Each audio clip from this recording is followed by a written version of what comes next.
Hi guys, today I'm going to talk about the 12 main reasons why ACCA students fail. For this video, I have done a survey from more than 500 students across 32 different countries. Based on their feedback, I have drawn certain conclusions. I am the commerce specialist. Welcome to my YouTube channel where you will find content covering various academic qualifications and professional certifications, including life-changing business ideas and hacks. So let's talk about the 12 main reasons why ACCA students either fail or they quit ACCA. Reason number 1, consistency. Now, what is consistency? As an ACCA student, you have to study on a daily basis. This is my personal experience as well. Last 27 years, I have been teaching. So most of the students, they do attend classes regularly, but then what they do is they don't work at home. You got to be consistently working at home. You have to do your work on a daily basis. I always give this example in class as well. I'm giving it here as well. Like if you are given the food for a whole month, can you eat and digest it in a day? I hope you have understood. So your syllabus is spread over, let's say 3 or 4 months. How can you study the last 1 week or 10 days? This is one of the reasons why most of the students fail their exam. They try to study, revise in the last week or 10 days, which in most of the cases is disastrous. The second reason, theoretical papers. Many ACCA students take theoretical papers very light. Either to take it very light, they don't give it that much importance, they don't allocate as many hours it requires, or they are not interested in it. I give you my own example. Our days it was 1.1. Later on we used to call it F1. Then accounted in business. Now we call it business technology. So it's a pure theoretical paper. Even business law, F4. I personally never liked it. But the thing is, if you don't like a theoretical paper, that does not mean your ACCA will be complete without those. I have seen most of the students giving more importance to quantitative papers, financial reporting, taxation, financial management, performance management. Yes, but theoretical papers are equally important because if you don't pass them, your ACCA is incomplete. So please do respect your theoretical papers. Give them the due time it needs. Only then you will be successful. Number 3 is the number of papers in one attempt. Now this is a burning question. Many students ask me how many papers should we opt for in a single attempt, in a single exam window. Now let me tell you, I'm giving you average. If you are a full-time student, on an average you should be taking around 3 papers in one attempt. And if you are working professional, max 2 papers you should be opting for, not more than that, because you won't be able to do justice. Next, we're talking about the prerequisite before exam. I strictly tell my students, before exam, do the mock papers. Now there are 2 types of mock. One is the ACCA, which gives you the login credentials and it's like an exam simulation, you can do the mock. And the other one is at the end of revision kit, you have around 3 mocks.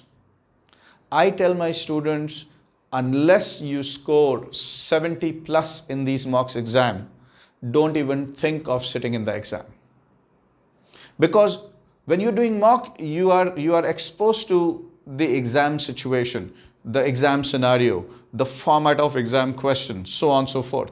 I've seen many students, they finish their syllabus and they sit in the exams without doing any mock, without knowing how deep the water is, without knowing where they stand, and then the result is very demotivating. One of the important reasons why students don't make it in ACCA in any of the paper is the gap between finishing the syllabus and giving the exam. I highly recommend, as soon as you finish the syllabus, you're done with your revision and mock, sit in your exam ASAP, as soon as possible. I've seen so many students failing different papers of ACCA. They fail because, let's say they are finishing the syllabus in December and they're giving exam in March or April or May or June.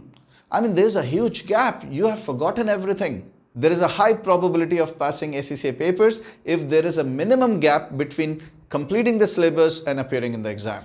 Another reason is many students ask me which publisher, which book, which author should we study from. My advice to you is, obviously I will not promote a particular author. You know what are the authors in market. Stick to one author, please. One publisher. And that's it. Study the book page by page, the workbook or the textbook and the revision kit. Do all the questions and you're good to go. Another very funny reason is when we talk about inputs and feedbacks. Many students, I have seen ACCA students, they take feedback and inputs from their seniors, from their relatives, from their neighbors, from their friends, those who are themselves either doing ACCA or they have not completed or they have left ACCA. They were quitters. They quit ACCA a long time back. So why are you taking inputs and feedback and suggestions from people who are themselves a failure? Either they are themselves a failure, they quit ACCA a long time back, or they have not completed ACCA yet. The journey is still on. My suggestion to you is take any suggestions, feedback, inputs from your teachers who are obviously qualified, I am assuming. The next reason is the instructor and the faculty. Guys, this is very serious. I need your full attention here.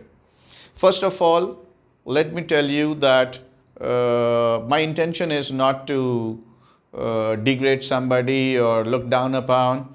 All the teachers are qualified, experienced, but I am talking about my experience. I have seen many teachers teaching ACCA who are not themselves qualified. They are not certified. So how can you expect results from a teacher who himself is not certified, qualified? Now I'm giving an example. I'm not boasting about myself, but let me give you an example. One of the professional qualification I have, for that, in order to qualify, I had to give 24 papers. You heard it right, 24. ACCA has how many papers? And I'm talking about, I won't say equivalent, it is way higher than ACCA, but I'm just giving an example. So if I'm teaching ACCA, I've been through the mill. I've done that. I know what it is. I have sat in similar exams. I know what it is. What is the exam content? What examiners are expecting from you? What is in the syllabus? How much to teach? How much not to teach? So even minus me, there are many teachers who know how to teach professional certification. But I'm very sorry to say there are so many. And now big apologies to the qualification I'm about to mention. PhDs, MComs, MBAs. I'm sorry to say they are not fit to teach ACCA unless they themselves have at least one professional qualification, at least one professional certification. And I'm very shocked to see in many organizations there are people who are teaching professional certification who are themselves not certified. Tell me, is this ethically right? So the decision is yours. Next, dependence. Now, sometime as ACCA students, what you do is you become too much dependent on your teacher. Your teacher is there to guide you. He or she is the facilitator. Let me tell you, in most of the professional qualification, you got to take the ownership. Yes, wherever you get stuck, ask your teacher. But don't expect your teacher to do every question with you.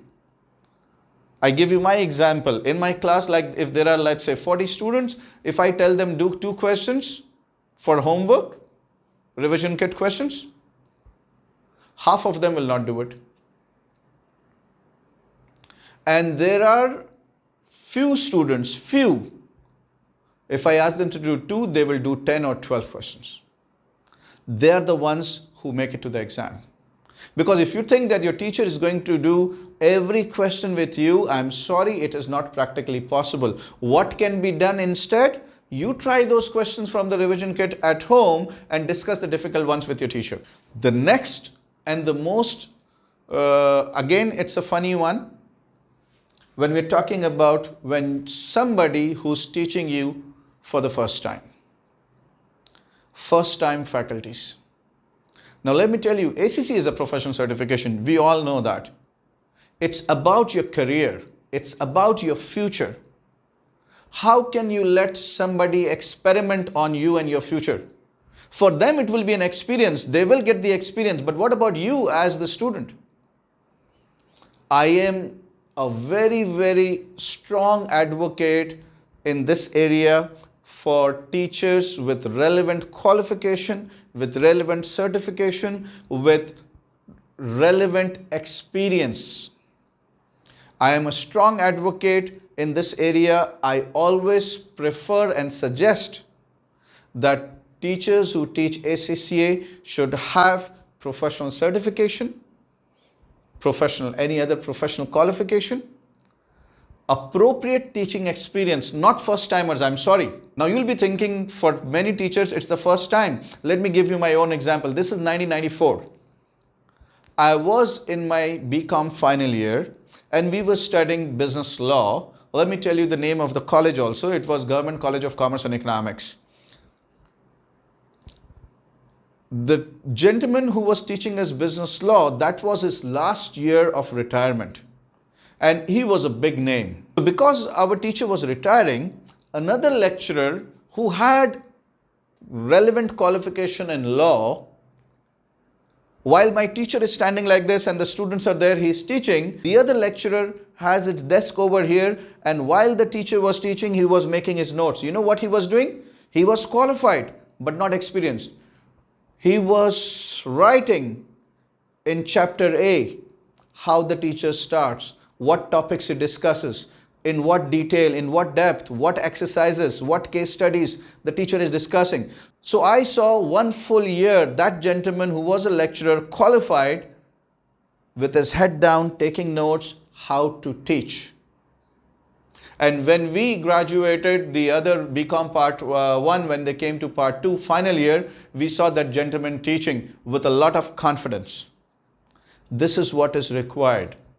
Anybody can say that I can teach ACCA. If you go on the websites, Google, there are so many websites, I don't want to promote where you can find a tutor. Every second person says I can teach. But the reality is either they are not qualified, either they have not taught ACCA before, or they're just passing time.